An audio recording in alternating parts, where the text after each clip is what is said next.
بسم الله والصلاة والسلام على رسول الله. أصدقائي المتابعين، أتمنى من الله أن تكونوا جميعا بخير وسلام.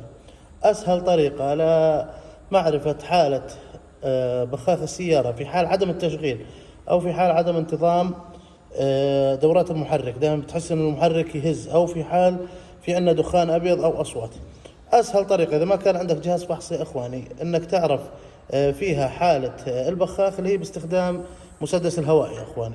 هذا مسدس هواء عادي، بنضغط من قدام، بنلاحظ شايفين كيف؟ خلاص الحركة هاي معناتها انه هذا البخاخ عندي تالف. طبعا يا حبايبي، طبعا يا اخواني، البخاخ اذا كان عندنا المسار ما بين المدخل والراجع مفتوح، معناته في عندي مشكلة داخل البخاخ.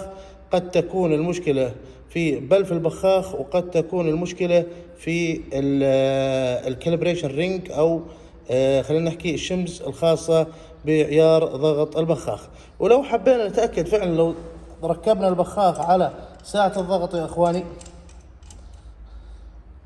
راح نكتشف المشكلة مباشرة. لو نلاحظ يا حبايبي، نلاحظ انه البخاخ ما يمسك ضغط بالمرة. انه لاحظين كيف؟ في مشكلة ثانية لاحظتها، اللي هي كانت مشكلة السيارة، انه كانت السيارة تنقر، خلينا نقول نقرتين سلف، يدور السلف دورة دورتين، بعد ذلك مباشرة المحرك نسميها بالعامية يعض، يعني تحس ان المحرك توقف عن التشغيل كأنه في اشي كربج المحرك. طبعا يا اخواني بنسكر الساعة على الاخر وبنلاحظ شو راح يصير. شايفين كيف؟ البخاخ عندنا قاعد يطلق او يفتح بدون ما يوصلوا امر كهرباء. وطبعا هذا الاشي يا اخواني كثير بيعمل مشاكل داخل السيارة، بيذوب البستون او بيسيح البستونات بسبب كمية الديزل الزيادة. طبعا هذا لانه البخاخ معطوب بالمرة، منع السيارة من التشغيل. بينما لو كانت هاي المشكلة بتصير معي على ضغط على الساعة، على ضغط عالي، هون بيصير عندي دخان ابيض وصوت طقطقة. طبعا هسه ان شاء الله راح اسوي للبخاخ صيانة، ما عندي حد يساعدني بالتصوير، لكن راح افرجيكم كيف راح يكون النتيجة باذن الله بعد ما اعمل له صيانة. انا راح افرط البخاخ كامل من جوا، وراح اقوم فقط بالتنظيف. بالنسبة للبلف يا حبايبي، او بالمصطلح العام احنا نسميه البلاطة، راح اقوم انا فقط بتنظيفه وامسحه بورقة قزاز 200، راح امسحه بورقة قزاز 2000 عفوا. وبالاضافة اني راح اضيف على البخاخ شغلة عندي مش لاقيها، راح مادة او كومباوند. هذه المادة يا اخواني بيستخدموها لصنفرة صبابات المحرك. والله اني ناسي اسمها، بس بدي افرجيكم شكلها. هي هذه المعجونة يا اخواني، بضيفها على ورقة القزاز وبفرك فيها البلاطة، وبعد ذلك بإذن الله راح نشوف كيف تصير النتيجة. إن شاء الله بإذن الله إنه راح يصلح معنا البخاخ. نشوف كيف الضغط تبعه الآن حالي. لاحظ على الساعة يا إخواني ما في بالمرة ضغط، كل الكمية بتروح راجع. وهون عندنا إذا نكبس زيادة لاحظ إنه البخاخ يشتغل، وهذا الإشي غير صحيح. لازم يعمل فقط لما يصير في عندي تيار كهربائي. راح أصلحه وأرجع لكم. بس حبايبي حبيت أروح على شغلة، انه هون اللي بيسألني دائما عن البلف، عن الكود الخاص بالبخاخات، اللي هو هذا، ما بعرف اذا مبين على الشاشة، الكود الخاص بالبخاخات يا اخواني. اللي بيسأل شو وظيفة هذا الكود.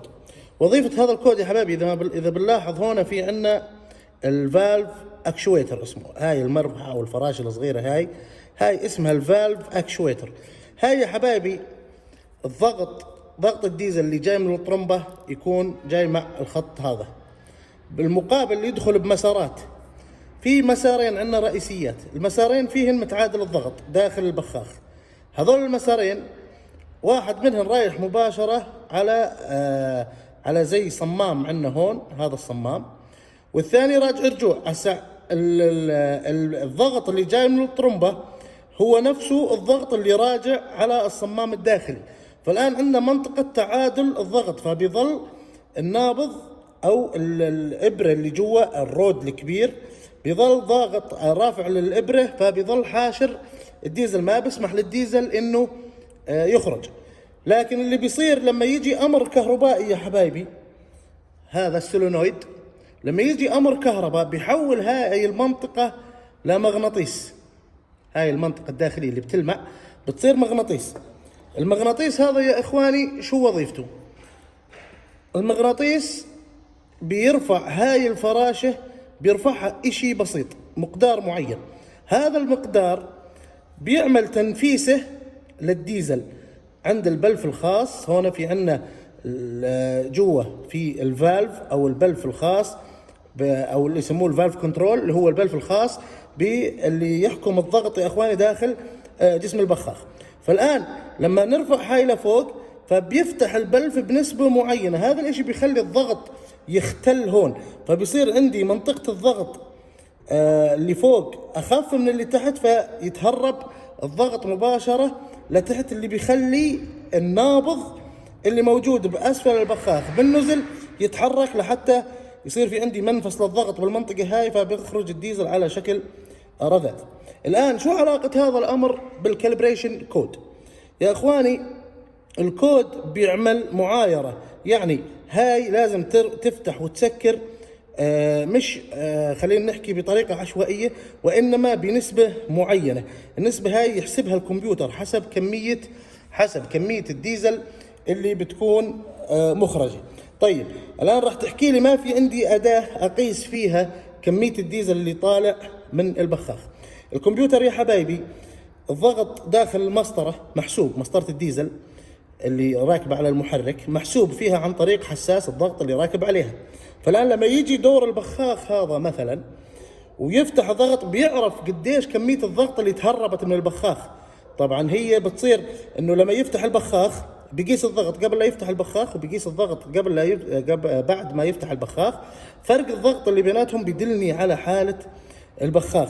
فيقوم الكمبيوتر يا حبايبي بتعديل كمية الفتح والتسكير حتى تتناسب، هاي بيعدل كمية الفتح والتسكير حتى تتناسب مع الضغط، لأنه لازم الضغط اللي يكون داخل مسطرة البخاخات يا حبايبي له نسبة معينة لازم يظل قريب منها. طبعا بحكي هذا الكلام على الأربع بخاخات. بالمقابل كمان يا حبايبي في شغلة ثانية أحب أنوه عليها، في عندنا إشي اسمه كالبريشن رينج. هاي الشمز هاي تركب هون يا حبايبي. هاي يا إخواني هي اللي بتتحكم، وعن طريقها إحنا نعاير، بنعمل إشي اسمه ديلي أو تأخير، يعني يا بنأخر توقيت الفتح يا نزوده عن طريق هاي الكمية، عن طريق هاي الرينج. فهاي الرينج كل ما زادت الثخانة تاعتها كل ما تأخر التوقيت فتح شوية. طيب شو معنات الكلام؟ كل ما زاد الضغط. فيا إخواني لا يكفي، يعني الكلام هذا خلينا نوجهه لإخواني الفنيين، هم أدرى مني بالصنعة هاي، لكن أنا حاب أحكي لهم هالمعلومة.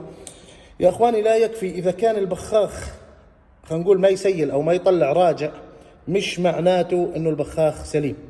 أنا لو كانت قراءته على ساعة الضغط، على المعلومة يا حبايبي، هاي ساعة الضغط هاي جهاز أو آلة نفحص فيها، بس هي أصلا مصممة عشان نفحص فيها النزل، عشان ينفحص فيها النزلات. في منها الشكل هذا، وفي منها الآلات الأكبر اللي بيحسب الكميات، كمية الراجع وكمية الضخ.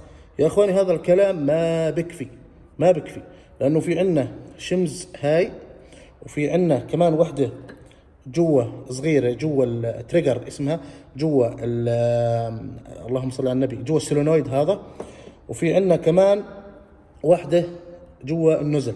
هذول يا حبايبي كل وحدة منهن إلها وظيفة.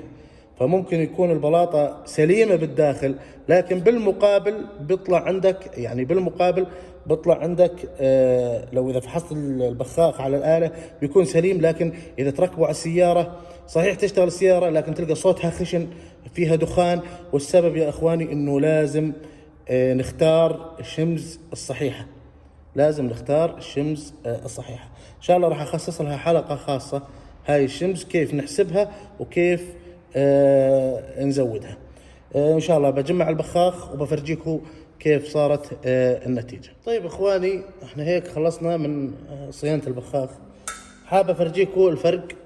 لاحظ كنا نحط مسدس الهواء يا حبايبي على البخاخ، شوف بفضل الله ما في أي إشي منهم. زمان كان يطلع كل إشي، يرمي كل إشي من منطقة الراجع. الآن عشان نتأكد راح نشبكه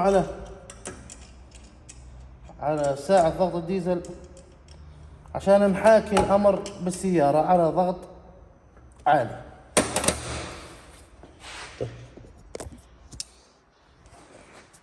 نيجي نجرب يا حبايبي.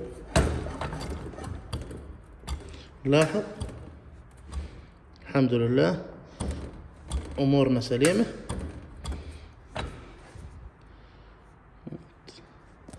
لاحظ كمان إنه النزل كانت يعملنا مشكلة لما نعمل ضغط، كان يهرب ضغط، يعني الحمد لله ما في.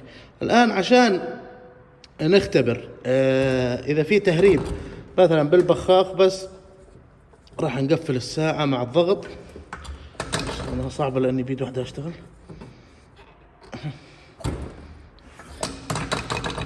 الآن قفلت الساعة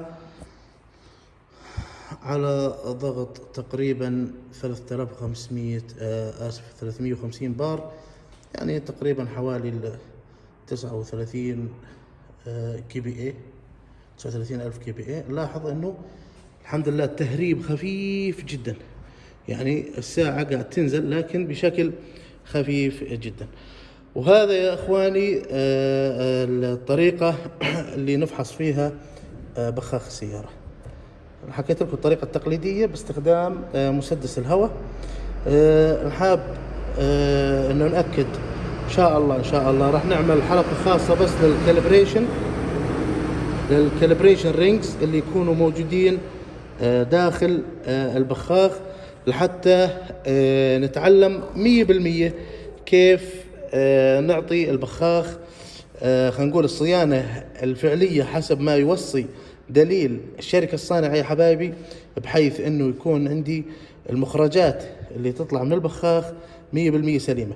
لانه لاحظ انا اغلب الفنيين بعد ما يخلص صيانة للبخاخ يا اخواني، هو فقط يهمه انه ما يكون في راجع وما يكون فيه عفوا انه ما يكون في راجع، وانه يكون البخات على شكل 6 خطوط متساوية او رذاذ متساوي. هذا لا يكفي يا حبايبي، لا يكفي، لانه في عندنا تريجر، شيء اسمه تريجر اللي هو توقيت الفتح والتسكير. هذا فقط لا يعتمد فقط على الامر الكهربائي يا حبايبي، وعندنا كمان الكمية اللي بدها تنضخ، والكمية اللي لازم ترجع لتنك الديزل يا حبايبي. كل هاي الاشياء تكون محسوبة.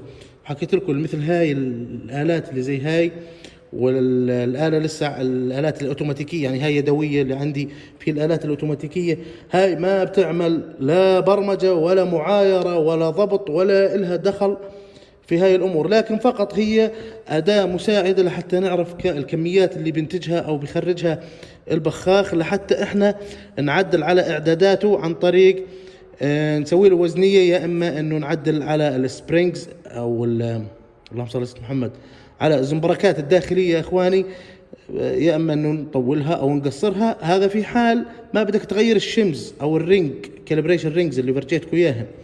لكن هو الأصل إنه ينقاس له طول محدد ثابت الزنبرك الداخلي يا إخواني، ويتغير فقط الكاليبريشن رينجز أو الشمزات العيار أو الوردات، شو ما بتسموهن أنتم. إن شاء الله أني ضفت لك معلومة جديدة.